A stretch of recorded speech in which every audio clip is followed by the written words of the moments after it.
Hello, and welcome to Mr. Birthday and Friends. I'd like to introduce you to a very good friend of mine. Say hello to Mr. Birthday. Hello there, and a happy birthday to you if it's your birthday today or sometime soon. Thank you, Mr. Birthday. Now, in this special birthday collection of Mr. Men's stories and songs, we are going to hear about lots of your favourite Mr. Men characters, including Mr. Perfect, Mr. Brave and Mr. Bounce. But first, let's hear a story about Mr. Birthday himself. A story all about me? Oh, lovely!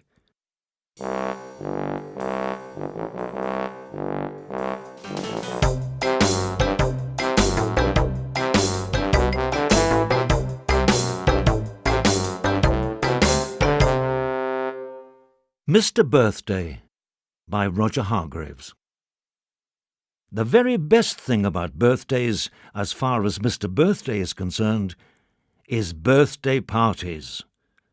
Cards are nice, presents are good, but parties are great. Mr. Birthday likes birthday parties so much that he is never without his party hat. And Mr. Birthday is very good at organising birthday parties. He likes to make sure that everyone he knows has a party on their birthday.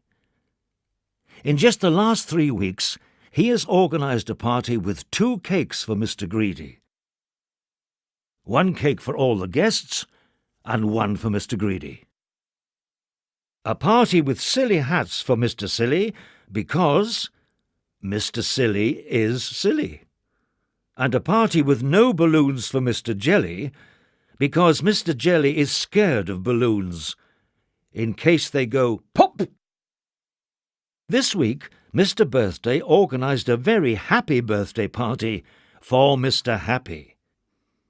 He invited all Mr. Happy's friends, including Little Miss Sunshine, Mr. Funny, Little Miss Lucky, and Mr. Bump. Mr. Birthday put up lots of balloons and a big banner saying, "Happy Birthday, Mr. Happy." And he organised fun party games for everyone to play. Little Miss Lucky won Pass the Parcel, and then she won Pin the Tail on the Donkey. She is not called Little Miss Lucky for nothing. It was difficult to know who won musical chairs, because Mr. Bump kept knocking over the chairs. After the party games, Mr. Birthday brought in a huge birthday cake. Mr. Happy smiled an extra wide smile and blew out all the candles in one go. Then they all ate a feast of birthday cake, jam sandwiches, jelly, and ice cream. Everyone had a wonderful time. When the party had finished, Mr. Happy thanked Mr. Birthday. "We mustn't forget that extra special birthday next week," added Mr. Happy with a wink as he said goodbye. Mr. Birthday racked his brains as he walked home. "I wonder whose birthday Mr. Happy was talking about," he puzzled. But try as he might, no one came to mind. He looked in his diary when he reached home, but there was no one's birthday written in for the next week. "Mr. Happy must have got it wrong," he reassured himself as he got into bed. But the next day, Mr. Birthday kept overhearing things that seemed to suggest there really was a very important birthday coming up. He passed Mr. Worry in the street. "Oh, my! Oh, gosh! Whatever am I going to buy as a present for next week?" muttered Mr. Worry to himself. "What a worry!" He overheard Mr. Forgetful, who was repeating, I must not forget the party next week. I must not forget the party next week. I must not forget the party next week," over and over to himself. "I must not forget he said, and stopped mid-sentence. Then he looked at his hand. The party!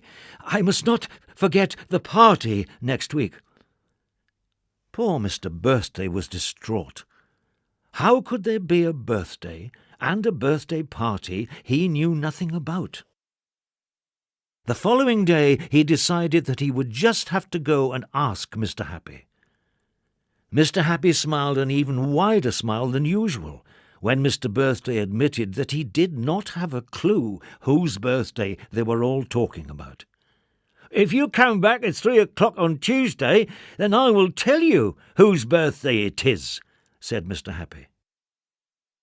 By Tuesday, Mr. Birthday was very, very curious. Have you guessed whose birthday it is yet? Mr. Birthday turned up at Mr. Happy's house at 3 o'clock on the dot. "You have got to tell me now," burst out Mr. Birthday when Mr. Happy opened the door. "With pleasure," grinned Mr. Happy. "It is your birthday." "Happy birthday, Mr. Birthday!" cried all of Mr. Birthday's friends. Mr. Birthday blushed. "How silly of me," he said.